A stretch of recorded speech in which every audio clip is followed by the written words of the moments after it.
Wakil Presiden RI Ma'ruf Amin menanggapi polemik yang terjadi di Pondok Pesantren Al Zaitun di Indramayu, Jawa Barat.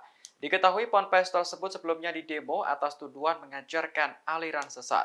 Wapres Ma'ruf kemudian meminta dua orang menteri untuk menindaklanjuti polemik tersebut. Dua menteri yang dimaksud yakni Menko Polhukam Mahfud MD dan Menteri Agama Yahud Khalil Qomas. Ma'ruf mengatakan Mahfud dan Yahud harus turun tangan jika hasil kajian menunjukkan bahwa benar ada penyimpangan di Ponpes Al Zaitun. Dalam mengkaji polemik tersebut, pemerintah juga akan mendengar pandangan dari berbagai organisasi Islam. Sebelumnya, Ponpes Al Zaitun menjadi sorotan publik, terutama setelah didemo ribuan massa pada pekan lalu. Ponpes yang dipimpin Syekh Panji Gumilang itu dituduh mengajarkan aliran sesat. Hal ini karena sejumlah kegiatan yang digelar berbeda dari kebanyakan umat Islam pada umumnya. Selain itu, pernyataan pimpinan Ponpes yakni Panji Gumilang juga menuai kontroversi. Gubernur Jawa Barat Ridwan Kamil juga telah membentuk tim investigasi untuk mengusut dugaan penyimpangan di Al Zaitun.